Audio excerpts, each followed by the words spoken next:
أعوذ بالله من الشيطان الرجيم. بسم الله الرحمن الرحيم.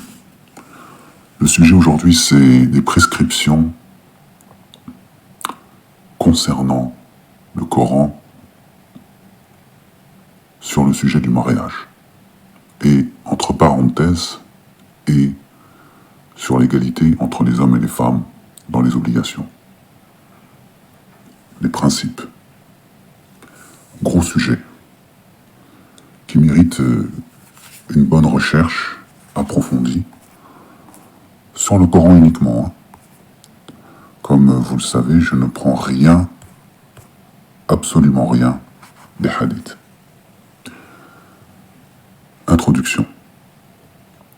Le but est de revenir au texte sacré, le Coran, de rien associer à la source, au message primitif tel qu'il a été révélé. Ce ne sont que des citations et non des prescriptions de ma part. Je n'ai aucune autorité et ne recherche cependant aucune, si ce n'est la concorde entre les hommes et la bienveillance. Je mets les sunnites en face de leurs contradictions, et c'est valable pour les autres factions musulmanes comme les chiites, etc. Le but n'est pas de chercher à casser la foi du croyant, mais questionner le croyant sur ce qu'il est en train de croire. Et qu'il ouvre les yeux entre traditions contradictoires et réalité du véritable message divin. Voilà, n'est-ce pas?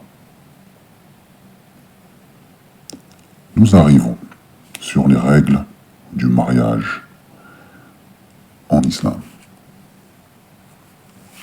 On va commencer par quelque chose de violent. Il faut commencer par le début. Avant de te marier, il y a bien eu un moment donné où il a fallu passer de l'enfance à l'adolescence et ensuite à l'âge adulte, n'est-ce pas? Donc il y en a par contre, entre cet âge de l'adolescence et l'âge adulte et avant le mariage, vont commettre des choses qui ne vont pas, qu'il ne faut pas. Et Dieu, il est très clair dans la sourate An-Nur, la sourate, la fornication. Il parle de la fornication avant d'épouser une femme, par exemple. La fornication et bien sûr l'adultère. Ça, l'adultère, on verra après. Et donc, la sourate dont je viens de parler, c'est la sourate Nour. On va démarrer par le début de cette sourate, qui est très importante. La sourate La Lumière. Sourate 24, verset 1. Suratu anzalnaha wa faradnaha wa anzalna fiha ayati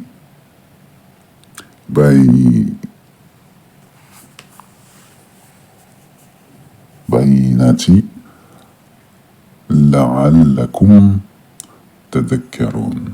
Excusez-moi pour la prononciation. J'ai du mal à voir quand je lis, parce que là, je suis en train de lire. Voici une sourate que nous avons fait descendre et que nous avons imposée. Imposée. Il n'y a pas plus explicite que Dieu. Là, c'est pas des hadiths, Sahih Bukhari, Muslim ou je ne sais qui. Là, c'est Dieu. Il t'impose cette sourate. Elle est imposée, obligatoire. Tu dois la respecter, quoi qu'il arrive, à tout temps, intemporellement. Donc, je répète, voici une sourate que nous avons fait descendre et que nous avons imposée.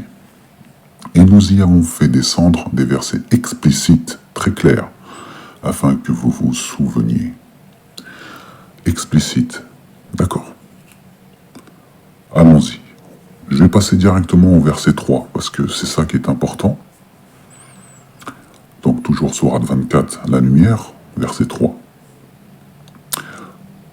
Le fornicateur n'épousera qu'une fornicatrice, ou une associatrice. Je dis bien, le fornicateur n'épousera qu'une fornicatrice ou une associatrice. Et la fornicatrice ne sera épousée que par un fornicateur ou un associateur. Et cela a été interdit aux croyants, aux pieux. D'accord. Mu'minun, mu'minin, al-mu'minin, d'accord, le croyant. Voilà. Très bien. Allah dit plus loin, dans la sourate toujours Nour, verset 26, les femmes mauvaises pour les hommes mauvais, et les hommes mauvais pour les femmes mauvaises, et les femmes bien pour les hommes bien, et les hommes bien pour les femmes bien. Les derniers sont innocents de telles accusations. On parle bien des accusations, voilà, de calomnie qu'on peut dire sur ces gens. Ils ont atteint le pardon et une récompense généreuse. Donc là, il faut lire la sourate pour comprendre de quoi il s'agit, c'est-à-dire de la calomnie, des accusations mensongères, d'accord? Et la calomnie est une chose très très grave en islam, devant Dieu en tout cas. Voilà, nous sommes dans le mariage et ses règles à respecter. Sourate 60, verset 10. Ô vous qui croyez, lorsque des femmes croyantes demandent asile auprès de vous, c'est-à-dire qu'ils ont été abandonnent l'ennemi, soi-disant, pour demander asile auprès de vous, vous les testez. Dieu est pleinement conscient de leur foi. Une fois que vous avez établi qu'elles sont croyantes, vous ne les renverrez pas aux mécréants. Il n'est pas légitime pour elles de rester mariée avec eux, avec un mécréant. Quand une femme croyante, une femme devient croyante, elle n'est plus légitime à un homme qui n'est pas croyant. Là, c'est très clair dans le Coran. Il n'est pas légitime pour elle de rester mariée avec eux. Et les mécréants ne seront pas autorisés à les épouser non plus. C'est clair. Donner les dots que les mécréants ont payées, redonner les dots que les mécréants ont payées, c'est-à-dire que quand qu'un homme qui n'est pas croyant a épousé une croyante, et qui lui a donné une dot, ou que cette femme redevient croyante, il faut lui redonner sa dot. Il t'a donné 50 000 euros, à l'époque tu n'étais pas croyante, et là aujourd'hui tu deviens croyante, il faut que tu lui redonnes ces 50 000 euros. Je te donne juste un exemple comme ça, d'accord? C'est tout. Vous ne commettez aucune erreur en les épousant tant que vous leur payez leur dot due. Là, on parle du croyant. Si le croyant, donc, ne commet aucune erreur en les épousant tant que vous leur payez leur dot due. Ne gardez pas de femmes mécréantes si elles souhaitent rejoindre l'ennemi. D'accord? Vous pouvez leur demander la dot que vous aviez payée. Et elles peuvent demander ce qu'elles ont payé. Ceci est le règlement de Dieu. Il statue pour vous. Dieu est omniscient et plus sage. Vous avez compris? Tout croyant, tous ceux qui sont croyants, qui sont musulmans, n'a pas le droit d'épouser quelqu'un qui n'est pas croyant, que ce soit un homme ou une femme. D'accord? C'est très clair. Dieu est très très clair. Je vois pas. Qu'est-ce que vous voulez de plus? Ou un hadith, ou un ulama, quelqu'un qui va vous expliquer ça. Je sais pas. C'est très clair. Elle n'est pas croyante, ou il n'est pas croyant, ou il n'est plus croyant. Tout simplement, il est devenu mécréant. Tu te dois te divorcer. C'est obligatoire. Peu importe les intérêts qu'il y a entre vous, tu n'es plus légitime à cet homme. Et cet homme n'est plus légitime à cette femme. Ou cette femme n'est plus légitime à cet homme. D'accord? Parce que demain tu meurs, toi, homme, tu meurs alors que tu as épousé une femme qui n'est pas croyante, tes enfants vont être élevés par cette femme qui n'est pas croyante. Donc elle va leur enseigner, qu'est-ce qu'elle va leur enseigner? La mécréance. Voilà. C'est la culture musulmane, c'est la croyance. Quand on est croyant, on doit se marier avec un croyant, pas avec une non-croyante. Et un homme et une femme croyante, elle doit se marier avec un homme croyant. C'est valable pour les deux. Hein. On va arriver sur l'égalité de l'homme et la femme. Hein, parce que chez les Arabes, il y a un problème là-dessus. Sourate 2, verset 221. N'épousez pas les femmes associatrices tant qu'elles n'auront pas la foi. Vous avez entendu? C'est la parole de Dieu, hein. Sourate 2, verset 221. N'épousez pas les femmes associatrices tant qu'elles n'auront pas la foi. D'accord? Certes, une esclave croyante vaut mieux qu'une associatrice, même si elle vous enchante. Et ne donnez pas d'épouse aux associateurs tant qu'ils n'auront pas la foi. Et certes, un esclave croyant vaut mieux qu'un associateur, même si il vous enchante. Par cela, les associateurs, entre guillemets, invitent au feu, tandis que Dieu invite, de par sa grâce, au paradis, au pardon, et il expose aux gens ses enseignements afin qu'ils se souviennent. D'accord? Là, c'est clair. D'accord? N'épousez pas de femmes associatrices, donc elles n'ont pas la foi. Et c'est pareil pour l'homme. D'accord? Pour la femme. N'épousez pas les femmes associatrices. Ça veut bien dire ce que ça veut dire, qui n'ont pas la foi. La foi en quoi? Le message du Coran. Donc c'est pareil pour les chrétiens et les juifs, s'ils ne sont pas croyants, ils rejettent la foi musulmane, pourquoi tu vas les épouser? Ils ne sont pas légitimes. Il faut qu'ils croient au dernier message qui est le Coran. Parce que Allah, dans la sourate 2 de Al-Baqarah, au tout début,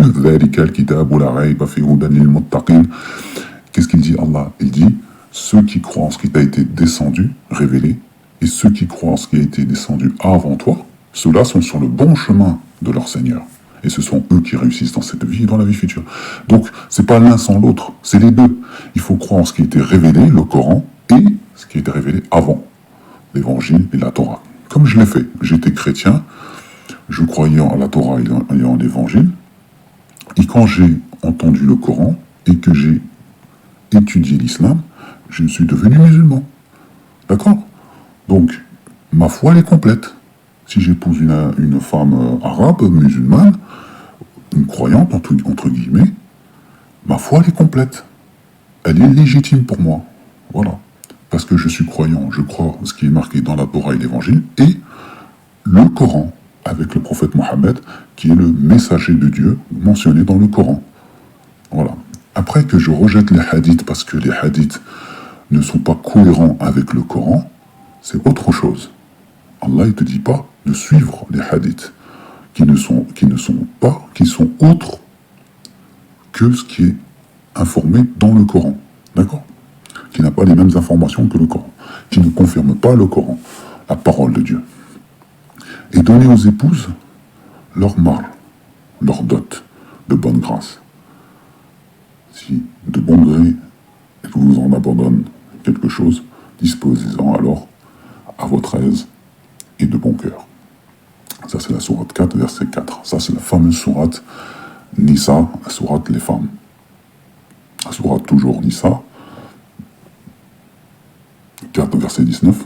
Ô les croyants, il ne vous est pas licite d'hériter des femmes contre leur gré. D'accord? D'épouser des femmes aussi contre leur gré, c'est interdit dans la religion. Comme Dieu vient de le dire, tu ne peux pas hériter une femme contre son gré.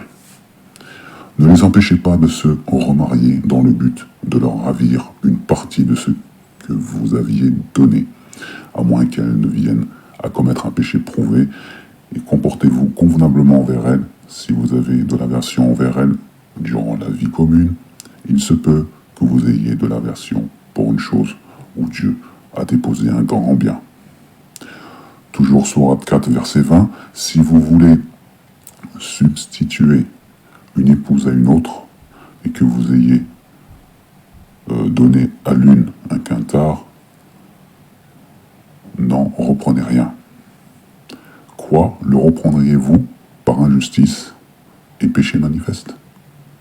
Donc quand vous avez donné quelque chose, une dot ou quelque chose à une épouse, alors que vous voulez épouser une autre, vous n'avez pas le droit de le lui reprendre. Vous avez donné à cette femme ce que vous lui avez donné, vous n'avez pas à lui reprendre. C'est tout.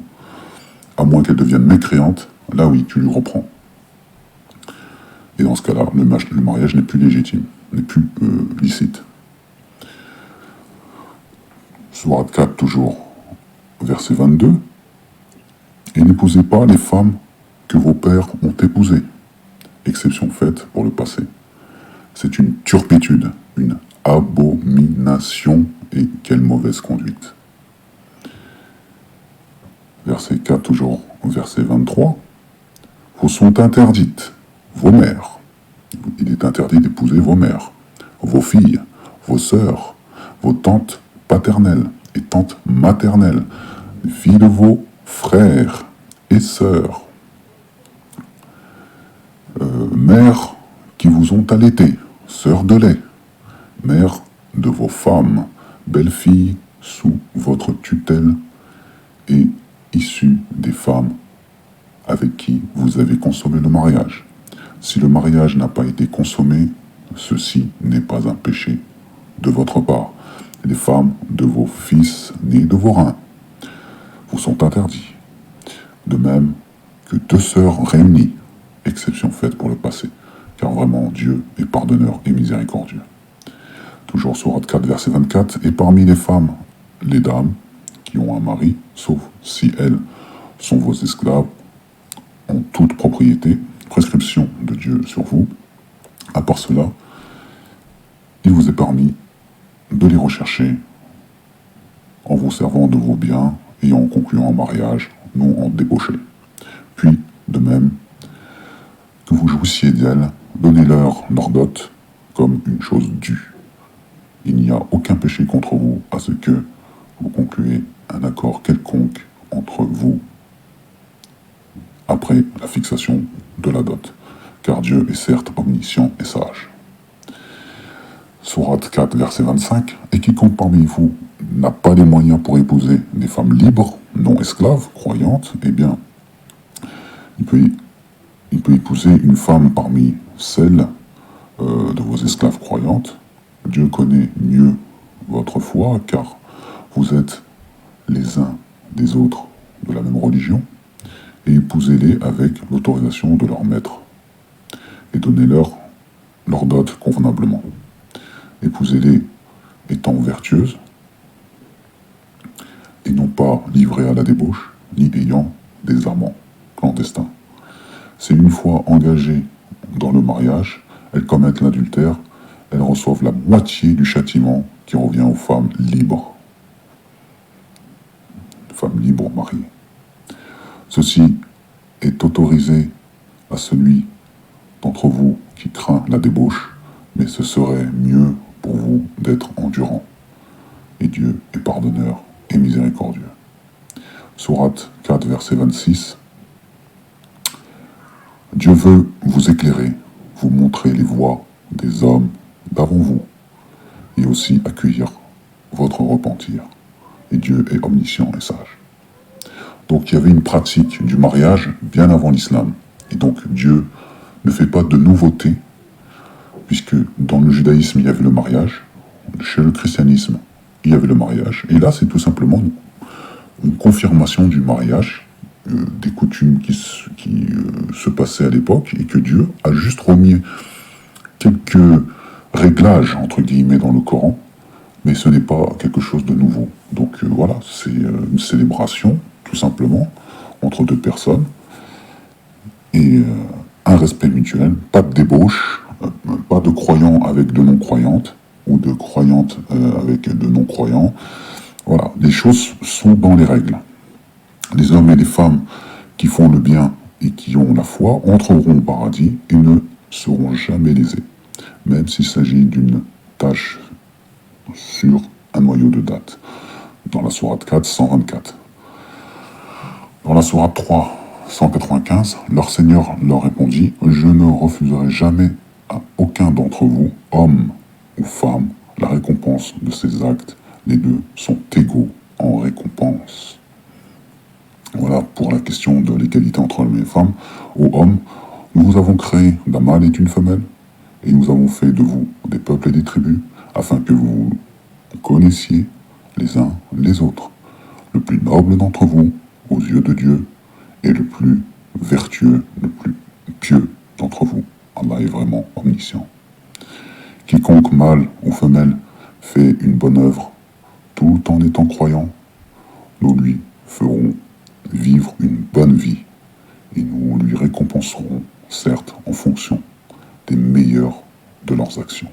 Coran 16, verset 97. Voilà pour la question du mariage.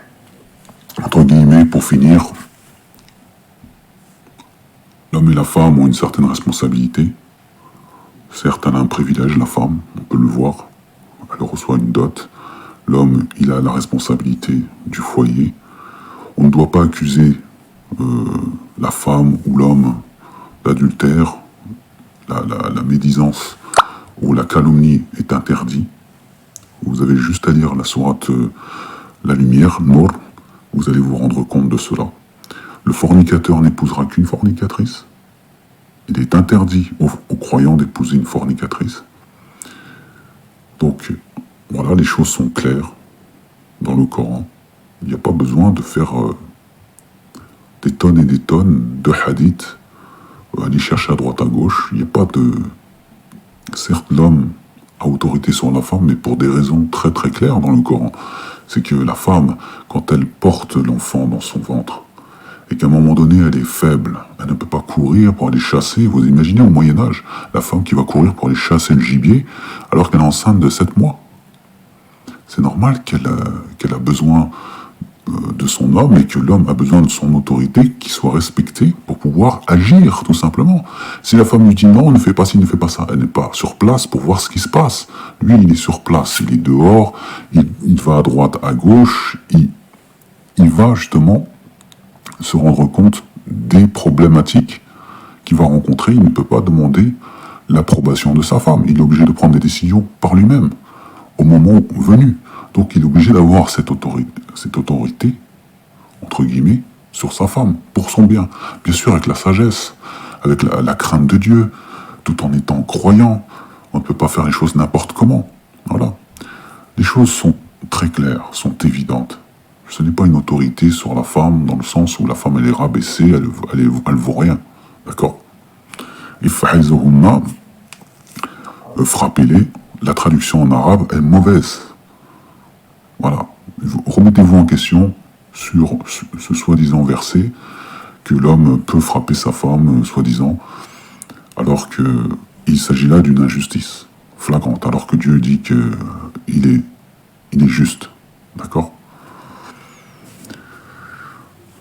Donc, soyons justes et craignons Dieu. Voilà, c'est ça le message. Voilà pour les règles du mariage. Assalamu alaikum wa rahmatullahi ta'ala wa barakatuh.